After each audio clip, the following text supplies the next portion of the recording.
اور وہ دونوں فرشتے شام کو سدوم میں آئے، اور لوط سدوم کے پھاٹک پر بیٹھا تھا، اور لوط ان کو دیکھ کر ان کے استقبال کے لیے اٹھا اور زمین تک جھکا اور کہا، اے میرے خداوندو، اپنے خادم کے گھر تشریف لے چلیے اور رات بھر آرام کیجیے اور اپنے پاؤں دھوئیے اور صبح اٹھ کر اپنی راہ لیجیے۔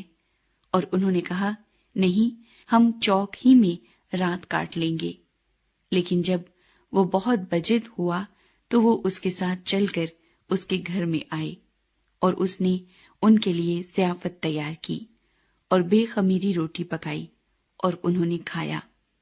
اور اس سے پیشتر کہ وہ آرام کے لیے لیٹے، سدوم شہر کے مردوں نے، جوان سے لے کر بڈھے تک، سب لوگوں نے ہر طرف سے اس گھر کو گھیر لیا، اور انہوں نے لوط کو پکار کر اس سے کہا کہ وہ مرد جو آج رات تیرے ہاں آئے ہیں کہاں ہیں؟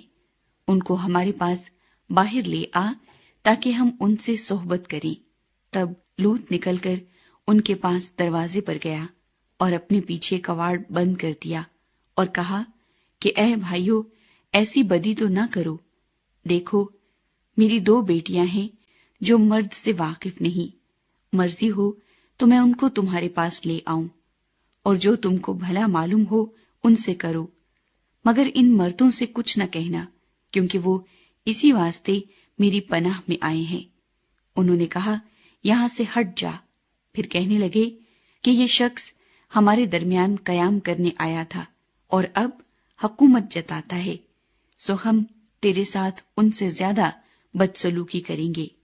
تب وہ اس مرد یعنی لوط پر پل پڑے اور نزدیک آئے تاکہ کواڑ توڑ ڈالیں، لیکن ان مردوں نے اپنے ہاتھ بڑھا کر لوط کو اپنے پاس گھر میں کھینچ لیا اور دروازہ بند کر دیا، اور ان مردوں کو جو گھر کے دروازے پر تھے، کیا چھوٹے کیا بڑے، اندھا کر دیا، سو وہ دروازہ ڈھونڈتے ڈھونڈتے تھک گئے۔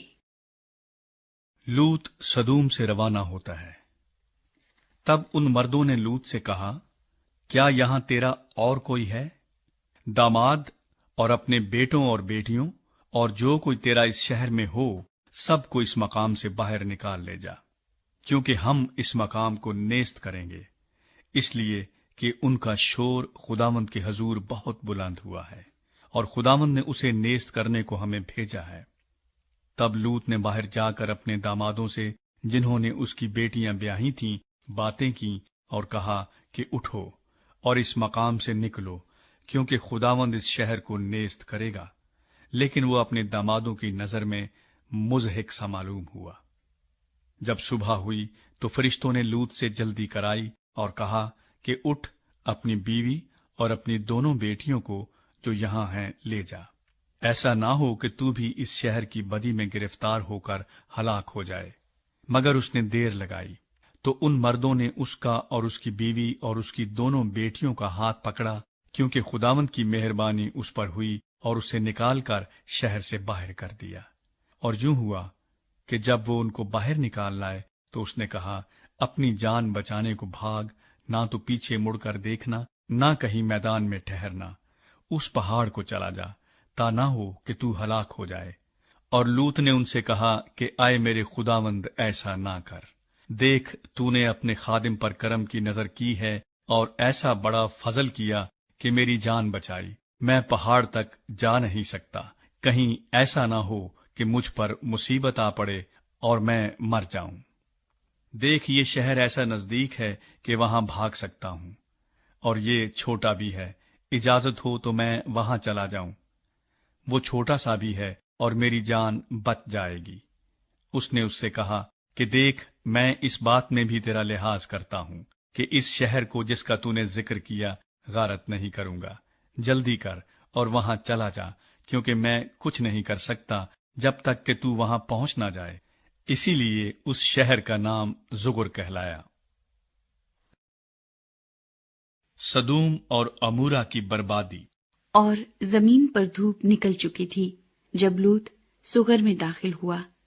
تب خداوند نے اپنی طرف سے سدوم اور عمورہ پر گندھک اور آگ آسمان سے برسائی، اور اس نے ان شہروں کو اور اس ساری ترائی کو اور ان شہروں کے سب رہنے والوں کو اور سب کچھ جو زمین سے اگا تھا غارت کیا، مگر اس کی بیوی نے اس کے پیچھے سے مڑ کر دیکھا اور وہ نمک کا ستون بن گئی۔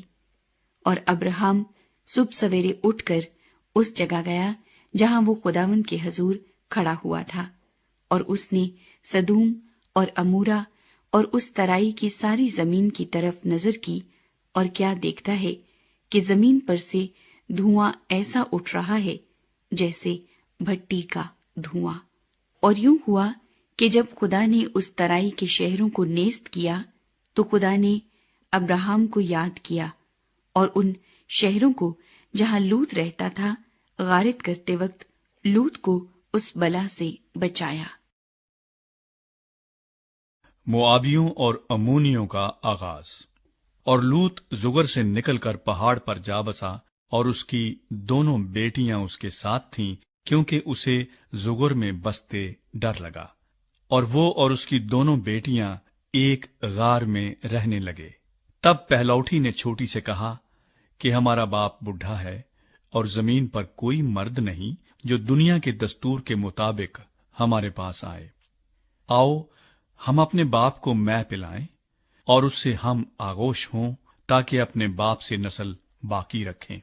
سو انہوں نے اسی رات اپنے باپ کو مے پلائی، اور پہلوٹی اندر گئی اور اپنے باپ سے ہم آغوش ہوئی، پر اس نے نہ جانا کہ وہ کب لیٹی اور کب اٹھ گئی۔ اور دوسرے روز یوں ہوا کہ پہلوٹی نے چھوٹی سے کہا کہ دیکھ، کل رات کو میں اپنے باپ سے ہم آغوش ہوئی، آؤ آج رات بھی اس کو مے پلائیں، اور تو بھی جا کر اس سے ہم آغوش ہو، تاکہ ہم اپنے باپ سے نسل باقی رکھیں۔ سو اس رات بھی انہوں نے اپنے باپ کو مے پلائی، اور چھوٹی گئی اور اس سے ہم آغوش ہوئی، پر اس نے نہ جانا کہ وہ کب لیٹی اور کب اٹھ گئی۔ سو لوط کی دونوں بیٹیاں اپنے باپ سے حاملہ ہوئیں، اور بڑی کے ایک بیٹا ہوا، اور اس نے اس کا نام موآب رکھا۔ وہی موآبیوں کا باپ ہے جو اب تک موجود ہیں۔ اور چھوٹی کے بھی ایک بیٹا ہوا، اور اس نے اس کا نام بن امی رکھا۔ وہی بنی امون کا باپ ہے جو اب تک موجود ہیں۔ ابراہم